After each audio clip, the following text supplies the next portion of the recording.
बिस्मिल्लाहिर्रहमानिर्रहीम। Dear students, अस्सलाम वालेकुम। आज के लेक्चर में स्टडी करेंगे इवन फंक्शंस, ओड फंक्शंस और उनसे ड्राइव करेंगे half range, Fourier sign and half range, Fourier cosine series. In series को ड्राइव करने के लिए स्टूडेंट्स आपको पहले फोरियर सीरीज़ के बारे में जानना होगा और फोरियर सीरीज़ के बारे में मैं पहले से लेक्चर्स दे चुकी हूँ। आज हम फोरियर सीरीज़ को यूज़ करते हुए इवन फंक्शंस, ओड फंक्शंस और उनसे फिर further half range, Fourier sign and cosine series को ड्राइव करने जा रहे हैं। तो स्टूडेंट्स, सबसे पहले अगर हम बात करते हैं इवन फंक्शंस की कि इवन फंक्शंस क्या होते हैं, तो इवन फंक्शंस के बारे में कुछ प्रॉपर्टीज़ हैं। इनको समझने के लिए आपको उन प्रॉपर्टीज़ के बारे में पता होना चाहिए। जो इवन फंक्शंस है वो इस तरह से राइट किए जाते हैं, जैसे कि मैंने ब्रैकेट में एक फंक्शन लिखा है जो कि एफ ऑफ एक्स है और वो एक इवन फंक्शन है और वो फोरियर सीरीज़ को पोजेस करता है, होल्ड करता है किस फॉर्म में, which is equal to A nought plus summation N equal to 1 to infinite A N cos N X. जब भी आपके पास इवन फंक्शन होगा वो इस सिचुएशन में या इस फॉर्म में पाया जाएगा। आप देख सकते हैं यहाँ पे बी एन जो है वो कोएफिशिएंट अपेयर नहीं हो रहा। इट्स मीन इवन फंक्शन के लिए B N coefficient equal to 0 होगा और इस चीज़ को हम ड्राइव भी करेंगे। तो फर्स्ट प्रॉपर्टी की अगर हम बात करते हैं इवन फंक्शंस के लिए, तो इवन फंक्शंस इस तरह के फंक्शंस को हम कहते हैं जिसमें अगर आप इस फंक्शन एफ ऑफ एक्स के अंदर कोई भी नेगेटिव वैल्यू पुट करते हैं लेकिन एज अ रिजल्ट आपको पॉजिटिव आंसर मिलता है, पॉजिटिव रिजल्ट मिलता है, तो वो आपके पास इवन फंक्शंस कहलाते हैं। इसके अलावा इवन फंक्शन जो है वो इंटीग्रेशन की एक प्रॉपर्टी को भी होल्ड करते हैं और इसके अलावा हम ये भी कहेंगे कि इसका ग्राफ किस तरह का होता है। तो सबसे पहले ऐसे फंक्शन जो कि हम उनके अंदर नेगेटिव वैल्यूज पुट करें और रिजल्ट हमारे पास पॉजिटिव आंसर आए तो वो इवन फंक्शंस कहलाते हैं। फॉर एग्जांपल आपके पास लॉट ऑफ यहाँ पे मैंने जो फंक्शंस है इस तरह के लिखे हैं जो कि इवन फंक्शंस हैं, जैसे कि ई पर रेज टू यानी एक्सपोनेंशियल फंक्शन पर रेज टू एक्स स्क्वायर, इसी तरह से सिंपल एक्स स्क्वायर, इसी तरह से अगर हम एक्स का बार लें, इसी तरह से 2x square minus 4x square plus 5, ये एक पूरी equation. Similarly cos of X का फंक्शन, सिमिलरली ई पर raise to X plus E पर रेज टू माइनस एक्स का फंक्शन एंड सो ऑन। इस तरह के और लॉट ऑफ आपके पास जो फंक्शंस हैं वो इसी सिचुएशन के या इसी तरह की फॉर्म रखने वाले वो आपके पास इवन फंक्शंस कहलाएंगे। इसके अलावा सेकंड प्रॉपर्टी की जब बात करते हैं तो मैंने कहा कि इवन फंक्शंस इंटीग्रेशन की प्रॉपर्टी को होल्ड करते हैं। प्रॉपर्टी आपके सामने नजर आ रही है। अगर आपके पास इंटरवल -l टू +l हो तो आप उसको रिप्लेस कर देंगे 2 × 0 to l से, यानी कि आप जानते हैं कि +l और -l का अगर हम पीरियड की बात करते हैं तो वो 2l होगा और पीरियड फाइंड आउट करने का मैं पहले से मेथड बता चुकी हूँ। तो इसका जब पीरियड 2l है तो हम उसको इस तरह से 2 को यहाँ पे लिख देंगे और ये आपके पास जो टोटल पीरियड है ये 0 to l हो जाएगा। तो ये इसको आप इस तरह से रिप्लेस कर देंगे इस प्रॉपर्टी के साथ इवन फंक्शंस को। सिमिलरली अगर हम थर्ड प्रॉपर्टी की बात करते हैं तो जो हमारे पास इवन फंक्शंस होते हैं इनका ग्राफ सिमेट्रिक होता है और सिमेट्रिक अबाउट या अराउंड y एक्सिस होता है। जैसे कि आपको यहाँ पे डायग्राम के अंदर नजर आ रहा है, ये आपके पास x एक्सिस और y एक्सिस, जो ग्राफ आपके पास अलोंग y एक्सिस, चाहे वो नेगेटिव y एक्सिस हो या चाहे वो पॉजिटिव y एक्सिस हो, अलोंग y एक्सिस आपके पास सिमेट्रिक होगा, वो इवन फंक्शंस कहलाते हैं। सिमिलरली हम इवन फंक्शन के लिए फोरियर सीरीज किस तरह से राइट करते हैं और किस तरह से हम जो है इसमें से फार्मूला ड्राइव कर सकते हैं। तो आप देखें हमारे पास जो मेन फॉर्म है, ये जनरल फॉर्म है फोरियर सीरीज की, वो आपको इक्वेशन नंबर 2 में नजर आ रही है। अब इस इक्वेशन में आप पुट कर दें x की जगह पे -x, जहाँ जहाँ पे x है, क्योंकि हमें ये 1 जो प्रॉपर्टी नंबर 1 है उसको होल्ड करवाना है इस इक्वेशन नंबर 2 के अंदर। तो जहाँ जहाँ पर x है उसको रिप्लेस कर देंगे हम -x के साथ। तो जब मैंने रिप्लेस किया तो आपके पास ये इक्वेशन इस तरह से आ गई। बाकी तमाम वैल्यूज एज इट इज रहेंगे, जहाँ जहाँ पर x था वो -x के साथ रिप्लेस होता हुआ आपको नजर आ रहा है। नेक्स्ट स्टेप में आप देखें कि मैंने क्या किया, मैंने इस इक्वेशन को जो है सिंपली एक प्रॉपर्टी अप्लाई करते हुए, जो कि मैंने प्रीवियस लेक्चर में बताई थी कि कोज में अगर एंगल के साथ माइनस आ जाए तो वो हमारे पास प्लस ही रहता है, लेकिन अगर साइन में एंगल के साथ माइनस आ जाए तो वो हमारे पास फिर रिजल्ट में माइनस आता है। तो इसलिए उस प्रॉपर्टी के अकॉर्डिंगली यहाँ पे माइनस आ गया, लेकिन कोस की वैल्यू आपके पास प्लस ही रहेगी और इसको मैंने इक्वेशन नंबर 3 का नाम दे दिया। क्योंकि अभी ये सॉल्व नहीं हुआ, हमें इन इक्वेशंस की जरूरत पड़नी है, तो इसलिए मैं इन इक्वेशंस को नेम देती जा रही हूँ। नेक्स्ट देखें स्टूडेंट्स, मैंने इक्वेशन नंबर 1 और 2 को यूज़ किया है। इक्वेशन नंबर 1 के अंदर पुट कर दिया है इक्वेशन नंबर 2 को। अब आप कहेंगे इक्वेशन नंबर 1 और 2 क्या थे, तो इसलिए उनका रेफरेंस मैं यहाँ पे साइड पर हाईलाइट कर रही हूँ। इक्वेशन नंबर 1 आपको नज़र आ रही है, इसी तरह से इक्वेशन नंबर 2 को भी मैंने यहाँ पे कॉल कर लिया है। 1 के अंदर जो है 2 को मैंने पुट करना है, यानी कि यहाँ पे एफ ऑफ एक्स को मैं रिप्लेस कर दूंगी एफ ऑफ माइनस एक्स के साथ, बाकी वैल्यू एज इट इज़ रखूंगी। जस्ट क्या करूंगी, एफ ऑफ एक्स की जगह पे रिप्लेस कर दूंगी एफ ऑफ माइनस एक्स को। तो ऐसे करने से देखें राइट हैंड साइड आपके पास एज इट इज़ रहेगी और लेफ्ट हैंड साइड पर एफ इंटू माइनस एक्स आपको नज़र आ रहा है। अब इसको इक्वेशन नंबर 4 का नाम दे दिया। नेक्स्ट हम कंपेयर कर लेंगे equation number 3 and equation number 4 को। अब आप कहेंगे इक्वेशन नंबर 3 कौन सी थी, तो मैं उसको भी कॉल कर लेती हूँ। तो इक्वेशन नंबर 3 स्टूडेंट्स आपको नज़र आ रही है। इस इक्वेशन नंबर 3 को और इक्वेशन नंबर 4 को हम कंपेयर कर लेंगे। क्यों कंपेयर कर लेंगे, क्योंकि इनकी लेफ्ट हैंड साइड्स आपको सिमिलर नज़र आ रही होंगी। तो इस तरह से इनकी राइट हैंड साइड को जब हम कंपेयर करते हैं तो आपके पास ये वाली फॉर्म आ जाएगी, which is equation number 3 and equal to equation number 4। दोनों को कंपेयर कर रहे हैं। अब क्या करेंगे, इस इक्वल साइड के ये जो वैल्यूज़ हैं इनको इधर वाली साइड पर यानी लेफ्ट हैंड साइड पर हम मूव कर लेंगे। सिंप्लीफाई करने के लिए मैंने इनको मूव कर लिया, जो कि मेरे पास लेफ्ट हैंड वाली साइड वाली वैल्यूज़ थी वो एज इट इज़ रहेंगी। राइट हैंड साइड से आप देखें इस इक्वल को हटा के मैंने इधर इक्वल टू 0 कर दिया और ये इधर आकर माइनस, सिमिलरली ये वाली टर्म इधर आकर माइनस, सिमिलरली ये वाली टर्म इधर आकर माइनस। अब आप देख रहे हैं कि इनमें से कौन सी टर्म्स जो हैं वो कैंसल आउट हो रही हैं। तो आप देख सकते हैं स्टूडेंट्स यहाँ से प्लस ए नॉट की वैल्यू और माइनस ए नॉट की वैल्यू जो है कैंसल आउट हो रही है। Similarly plus A N cause N X की वैल्यू और minus A N cause N X की वैल्यू यहाँ से कैंसल आउट हो रही है। बाकी आप देखें दोनों जो है बी एन की वैल्यू वो भी माइनस में है और ये भी आपके पास माइनस में है। तो आप यहाँ से माइनस, इसको जब आप कंबाइन करेंगे तो माइनस माइनस मिलकर प्लस हो जाएंगे और माइनस जो है वो इक्वल के दूसरी साइड पर जाकर 0 के साथ जब मल्टीप्लाई होगा तो वो 0 ही हो जाएगा। तो बाकी दोनों टर्म्स आपके पास इस तरह से कंबाइन होकर 2 into summation N equal to 1 to infinite B N sine N X की फॉर्म में आपको नज़र आ रहा है। तो इस तरह से यहाँ से अब पॉसिबिलिटी ये है कि आपके पास बी एन की वैल्यू इक्वल टू 0 होगी। क्यों, यहाँ पे बाकी भी वैल्यूज़ हैं, 2 है, समीशन है, साइन ऑफ एन एक्स है। अब जो यहाँ पे जानने वाली बात है वो ये है कि साइन एन एक्स और समीशन की वैल्यू सेम है, यानी एन के लिए जो है समीशन होल्ड कर रहा है। तो यहाँ पे 2 भी इक्वल टू 0 नहीं होगा, साइन एन एक्स भी इक्वल टू 0 नहीं होगा। साइन एन एक्स तो बिल्कुल भी इक्वल टू 0 हो नहीं सकता for all values of x. 2 कुछ केसेस में हो सकता है लेकिन यहाँ पे नहीं होगा इक्वल टू 0, बट यहाँ पे फिर बी एन इक्वल टू 0 होगा। तो इस तरह से हम कह सकते हैं कि ये आपके पास रिजल्ट कुछ इस तरह से आ जाएगा, where B N equal to 0। तो नेक्स्ट स्टूडेंट्स हम कह सकते हैं जो हमारे पास ये सीरीज बन रही है यानी इवन फंक्शन की, वो हमारे पास Fourier series half range Fourier cosine series है। जो हमने फोरियर सीरीज ली और उससे जो हमने रिजल्ट डिटेक्ट किया वहाँ पे बी एन इक्वल टू 0 हो गया, लेकिन बाकी जो हमारे पास इवन फंक्शन में वैल्यूज बच रही हैं वो ए नॉट और ए एन की वैल्यू हमारे पास बाकी रह गई है। तो अब यहाँ पे मैं एन एक्स को एन पाई ओवर एल के इंटरवल से जो है रिप्लेस भी कर सकती हूँ। ये अंडरस्टूड है, ये मतलब ड्राइव करने की ज़रूरत नहीं है, आप इसको डायरेक्टली रिप्लेस कर सकते हैं। तो इन शॉर्ट वर्ड्स जो आपके पास इवन फंक्शन है उसमें से जो हम ड्राइव करते हैं वो half range Fourier cosine series है। मैं इसको हाईलाइट कर रही हूँ। इवन फंक्शन में से आप half range Fourier cosine series को डिडक्ट करते हैं और सीरीज आपको यहाँ पे नज़र आ रही है F of X equal to A nought plus A N का फैक्टर, क्योंकि बी एन का फैक्टर अभी हमने ड्राइव किया है वो इक्वल टू 0 आ गया था। अकॉर्डिंगली हम यहाँ से इलर्स फार्मूला को ड्राइव कर सकते हैं। जब हमारे पास सीरीज आ गई है तो आप डेफिनेटली बी एन की सीरीज जो यानी कि बी एन का इलर्स फार्मूला इक्वल टू 0 होगा और ए नॉट और ए एन का फार्मूला हमारे पास एग्जिस्ट करेगा।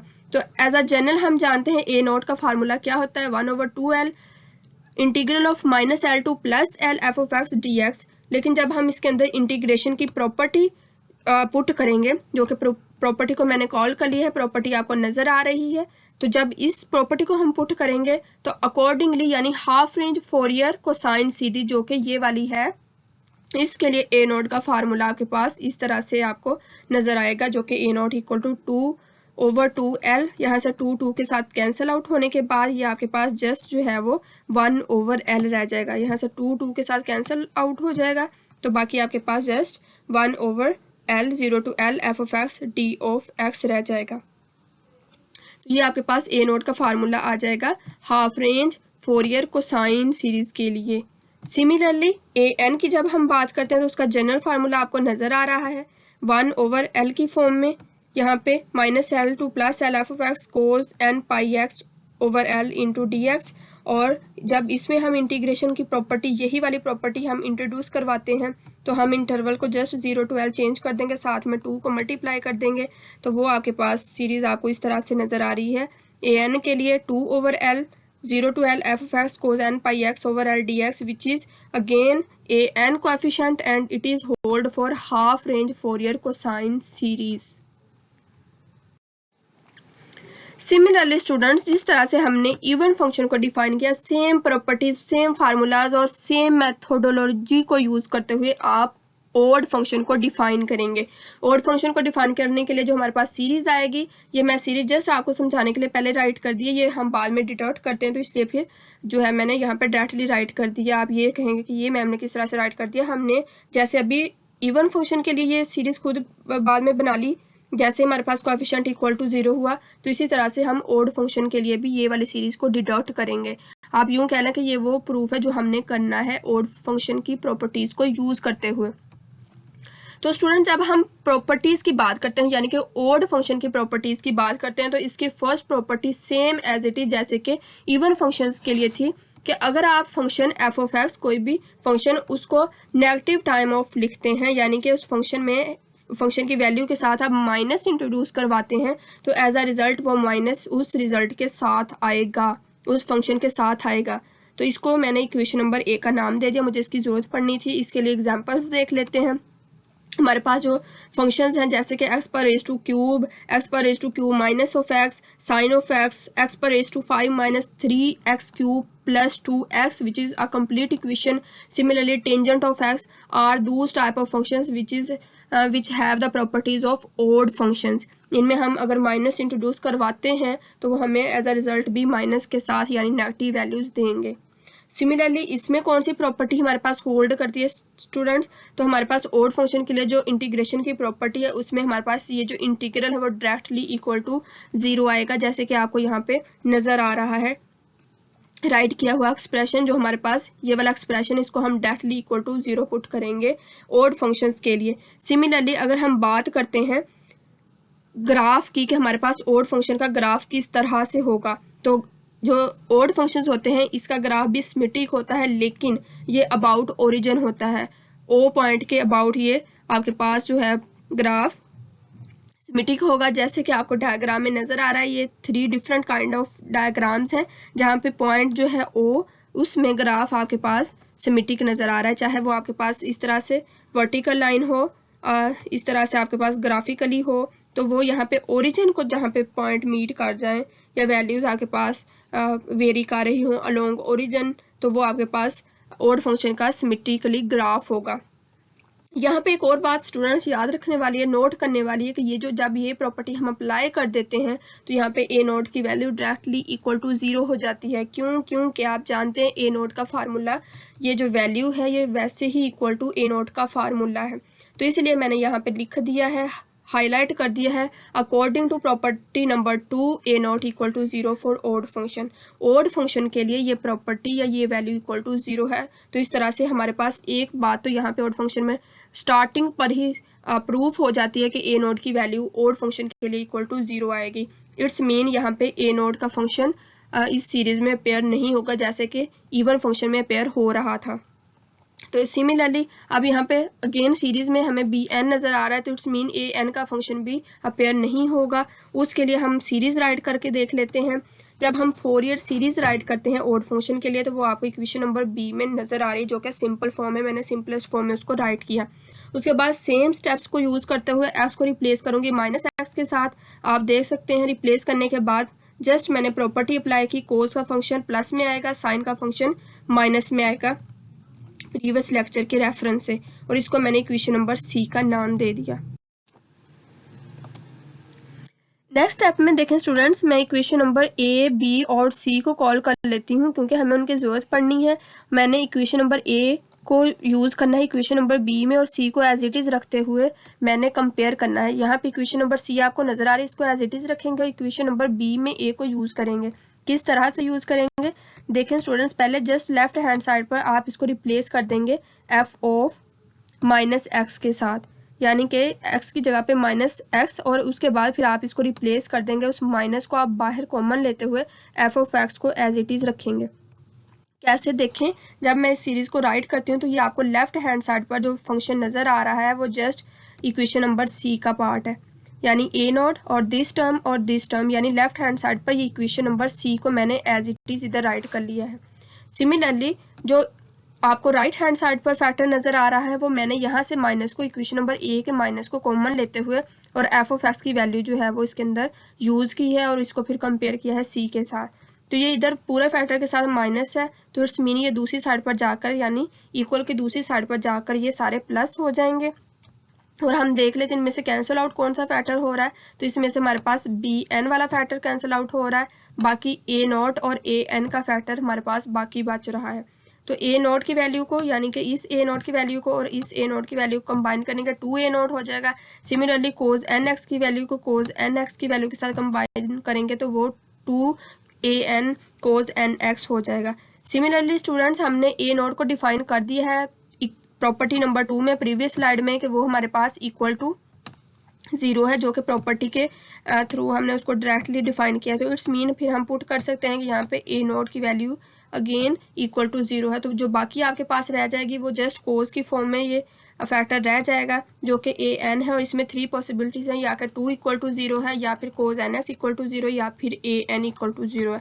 तो सिमिलरली प्रीवियसली कोज जो है कोज एन एक्स वो फैक्टर इक्वल टू 0 नहीं हो सकता, 2 इक्वल टू 0 नहीं हो सकता, तो इट्स मीन ए एन यहाँ पे इक्वल टू 0 हो जाता है। नेक्स्ट स्टूडेंट्स, जब आपके पास ए नोट का फैक्टर भी इक्वल टू 0 हो जाता है और ए एन का फैक्टर भी इक्वल टू 0 हो जाता है तो जो सीरीज का फॉर्म या हिस्सा या पार्ट रह जाता है वो बी एन वाला यानी साइन वाला रह जाता है।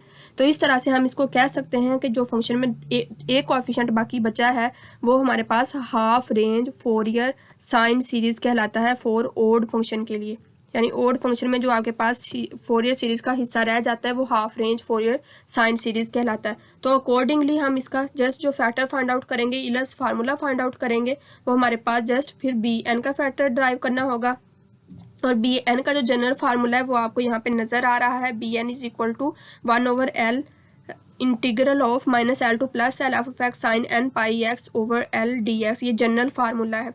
लेकिन जब हम इसके अंदर प्रॉपर्टी यूज़ करते हैं, प्रॉपर्टी जो मैंने कॉल कर ली है ये अगेन इंटीग्रेशन की प्रॉपर्टी, ये वैसे तो हमने इवन फंक्शन के लिए डिफाइन की थी लेकिन हम इसको किसी भी जगह पे यूज़ कर सकते हैं। तो हमें यहाँ पे सिचुएशन में अकॉर्डिंगली इस इंटीग्रल को रिप्लेस करना था, तो मैंने इसको दोबारा से इस प्रॉपर्टी को रीराइट कर लिया। वैसे इस प्रॉपर्टी को जब मैंने यूज़ किया तो जो मेरे पास फार्मूला आ जाएगा वो बी एन का इस तरह से फार्मूला आ जाएगा और हम कह देंगे कि ये फार्मूला जो है वो half range Fourier sine series के लिए फार्मूला है ओड फंक्शन की फॉर्म में। नेक्स्ट स्टूडेंट्स, हम इसी नॉलेज को यूज़ करते हुए जो हमने ओड और इवन फंक्शंस को ड्राइव किया है उसमें से जो रिजल्ट डिडक्ट करते हैं आप उनको कह सकते हैं वो हाफ रेंज फोरियर साइन और हाफ रेंज फोरियर को साइन सीरीज़ कहलाते हैं। तो उसको मैंने एक डेफिनेशन की फॉर्म में प्रॉपरली डिफाइन कर दिया है। आप देख सकते हैं a series in which only sine terms और कोसाइन टर्म्स, एक ऐसी सीरीज जिसमें या तो सिर्फ साइन की टर्म आए या सिर्फ कोसाइन या कोस की टर्म आए, तो उसको हम उसके रिस्पेक्टिवली कहते हैं कि वो साइन सीरीज़ है हाफ रेंज या फिर हाफ रेंज कोसाइन सीरीज़ है। इसी तरह से उस फंक्शन को हमें जनरली डिफाइन करने के लिए जो इंटरवल चाहिए होता है वो 0 to L की फॉर्म में होता है जो कि हाफ होता है -L से +L के फॉर्म में। इसको मैं यहाँ पे आपको तो एक रफ सा कॉन्सेप्ट देती हूँ कि आपके पास जो टोटल इंटरवल हो अगर वो -L से +L की फॉर्म में हो, -L से +L की फॉर्म में, तो आप इंटीग्रेशन की प्रॉपर्टी को यूज़ करते हुए जब उसको दो हिस्सों में डिवाइड कर लेते हैं, यहाँ पे आपके पास कोई भी फंक्शन हो सकता है विच इज़ इक्वल टू, आप इसको दो हिस्सों में डिवाइड कर लेते हैं जो कि इंटीग्रेशन की प्रॉपर्टी के अकॉर्डिंग होता है 0 to -L और प्लस आपके पास फिर ये हो जाएगा -L2 plus L, -L2 plus L। तो ये आपने हाफ जो है उसको डिवाइड कर लिया, तो इस तरह से ये अकॉर्डिंगली आपके पास जो सीरीज़ है वो हाफ या इंटरवल जो है वो आपके पास हाफ कहलाएगा हाफ रेंज सीरीज़ के लिए। इसी तरह से जब फिर आप हाफ रेंज साइन सीरीज़ की बात करते हैं तो उसमें आपके पास ए एन की वैल्यू इक्वल टू 0 होती है, जैसे कि आपको नज़र आ रही है, और बी एन की जो है वैल्यू वो आपको नज़र आ रही है, और इसको अकॉर्डिंगली हम कह देते हैं कि ये हमारे पास half range Fourier sine series है। साइन सीरीज़ के टर्म में आपके पास साइन का फंक्शन यहाँ पे होता है, लेकिन जो कोस का फंक्शन है वो इक्वल टू 0 होगा। ए नोट की बात हम नहीं करते इसमें, जब हम specifically half range sine series या कोसाइन सीरीज़ की बात कर रहे होते हैं। सिमिलरली हाफ रेंज कोस की फॉर्म के लिए आपके पास जो बी एन है वो फैक्टर इक्वल टू 0 होता है, और ए एन की फैक्टर में आपके पास कोस की टर्म का पेयर होना ज़रूरी है, और अकॉर्डिंगली हम इसको कहते हैं यह आपके पास half range Fourier cosine series है। तो स्टूडेंट्स ये था आज का लेक्चर, होपफुली आपको समझ आ जाएगा, क्योंकि मैंने तमाम टर्म्स को जो है वो ओपनली यहाँ पर डिस्कस कर दिया है। अगर फिर भी कोई डिस्कशन करनी हो, कोई मसला हो, तो ज़रूर डिस्कस कीजिएगा। थैंक यू एंड अल्लाह हाफिज़।